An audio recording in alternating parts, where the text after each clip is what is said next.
Is now 6 o'clock. Jason and Alicia here with you to kick off your Thursday.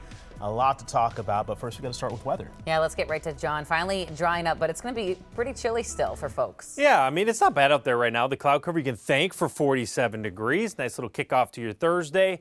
And we are going to be colder. We're preparing for some chilly days. I mean, they're not bad days. They're just definitely going to be cooler, so we'll talk about those temperatures dropping. Not rocket science on where the clouds are. I don't even need a satellite. Cloud cover, warmer. No cloud cover, cooler. It's about 10 degrees typically on average, and you can see that cloud deck right up there to Alex. Going to the south, you got rain. There's actually a very quick-moving low-pressure center, and that's down in Albert Lea, Rochester, and La Crosse. And this might graze Southwest Metro and Southeast Metro, but it would just be a couple sprinkles. I don't really think it impacts the Metro today. So just like yesterday, very similar day today. Low 50s, breezy conditions. You see the wind start to crank, and that is going to continue. We'll talk about strong winds and cool conditions Friday, Saturday in your forecast. CC. Good morning. Crash popping up a few minutes ago in the Wayzata area, Highway 12 eastbound. You can see the car with its hazards on there, not impacting traffic too much there, but if you're headed in that area, just know that you could run into that. Other than that, roads looking really great across the metro this morning. That's the first crash that I was tracking this morning.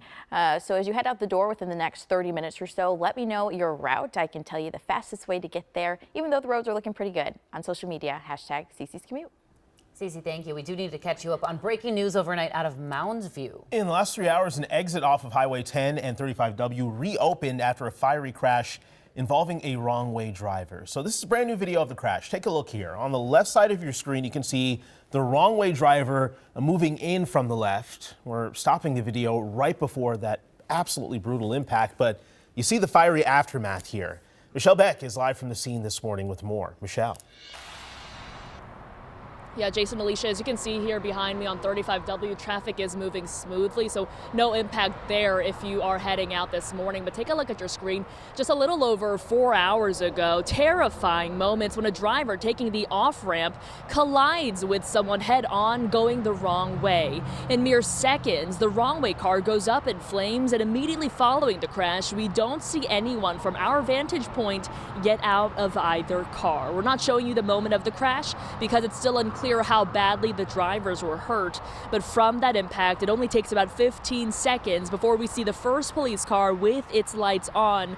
More officials arrive, and we can see they even try to put out that fire. And we still have some big questions this morning, like what are the moments, what led up to this crash, and also how are the people involved in the crash, how are they doing? And so I've been working all morning to get the answers from multiple agencies, and so far have not heard back, but once I do, of course, Jason and Alicia, I'll bring it right to you. Always hate to see this. All right, Michelle, thanks for that update. An update now to a legal battle unfolding in the last 24 hours. The family of Ricky Cobb II has filed a lawsuit against 2 state troopers stemming from Cobb's deadly traffic stop last year. Now, one of those troopers is Ryan Londegren. He's charged with murder after shooting Cobb on I-94 as Cobb drove away from a traffic stop. The other trooper named is Londegren's partner. The lawsuit accuses them of unreasonable seizure and excessive use of force. It's similar to the allegations in Londegren's criminal complaint. The attorneys for Cobb's family say that Londegren violated state patrol policy, but the trooper's trainer disputes that. We've seen the media, we've seen the police union, we've seen everybody in this city act like Ricky Cobb II is not the victim in this case. People have treated this officer like he is the victim in this case. Londegren will be back in court later this month for a hearing in his criminal case.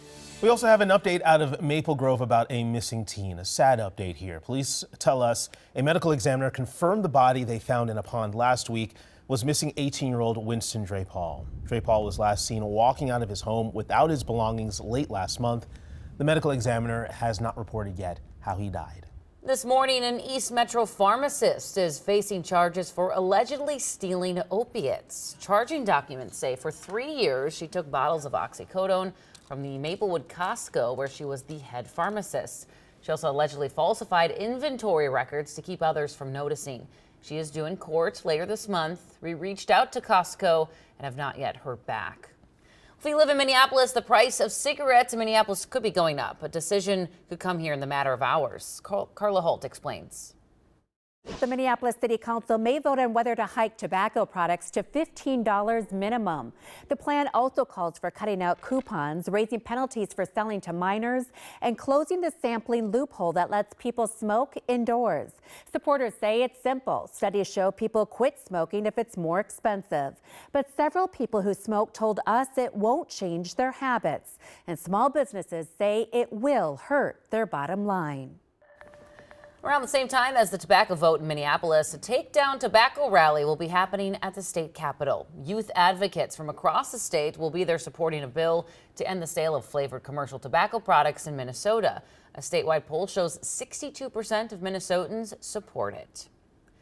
Well, in the midst of the war between Israel and Hamas, 2 Minnesotans are heading to Gaza right now. They flew out yesterday to the Middle East to help distribute humanitarian aid with an international organization. A former FBI agent, Colleen Raleigh, and military veteran Barry Reich say that they signed up because they want to make a difference. They say they felt compelled to help the civilians, especially the children caught in the middle of conflict. I can't imagine the suffering, and it's just beyond. I mean, it's so inhumane. I got a sense of inhumaneness, and it makes me very angry. And I told people I can't help seeing the faces of my own grandchildren. I have 5 grandchildren now.